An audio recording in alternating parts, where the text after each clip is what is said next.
of Islam. I'll finish by this story. Almost 5 years ago, I was invited to an iftar program in Mombasa that was done by the University of Nairobi students, Msauni Group, Muslim Association. And in Mombasa, I was doing the iftar. One of the brothers that were inviting me and I was giving the lecture, they said, Sheikh, this is a new Muslim. He's one of our lecturers. He became a new Muslim. Doctor, they say his name is Ibrahim. He chose the name Ibrahim. So we communicated and exchanged numbers. That was in Ramadan, 5 years ago. On the day of Eid, I saw a lot of missed calls from him. And I wondered what was going on. I returned his call later on. And he said, Sheikh, I was looking for you all day. Then I told him, sorry, I was busy with my family. Tell me now that you have my intention. What is it? He said, Sheikh, I have a situation. I want to change my name from Ibrahim to Qasim. I asked him why. He said, I sent some gifts to my mother and she received them a day before Eid. So she went and took them from the day of Eid. The day of Eid, she got the message and she went to the bus and she took the gifts. And she called her son and said, my son, I got the gifts. But what is the occasion? What is the occasion? Then he said, Mama, here in Mombasa, we are celebrating Eid. And she said, what do you mean we? Are you a Muslim? The doctor said, I was afraid to lie because I'm a Muslim. I just told her the truth. I said, Mama, I'm a Muslim.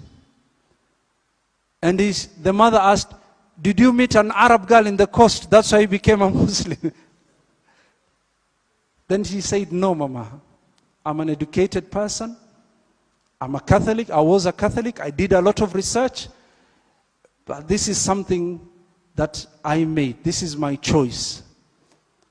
Then she asked, what is your name? Then she said, I chose the name Ibrahim. She said, no, you have to change it. You have to call yourself Qasim. And he said, I was shocked. I said, Mama, why? And she said, while I was carrying you in my stomach in 1982, when the Moi government was being overthrown, and those who know the history, they know of this incident, when there was a coup attempt that was being done by some of the Kenya Air Force forces, some in the Defense Department. They tried to overthrow the government of Moi. I was inside the town when that day happened, and people were being shot and guns and everywhere. And I was carrying you in my stomach. I was heavily pregnant. And then I met a Muslim. He took me in, and he protected me and kept me in his house. And he took care of me until everything was settled. There were no mobile phones. I could not call your father. There was a panic mode. Then later on, after everything was settled, he took me to the bus and paid my fare. And his name was Qasim. If you're going to be a Muslim, you have to be called Qasim. Takbir.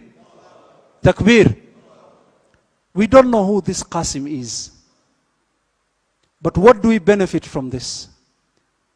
When you show good character, when you live with people in a good way, know that if someone is not going to become a Muslim, then at least he will not hate Islam and Muslimin. That is the benefit. Now ask yourself, you being an ambassador of Islam, do you make people love Islam?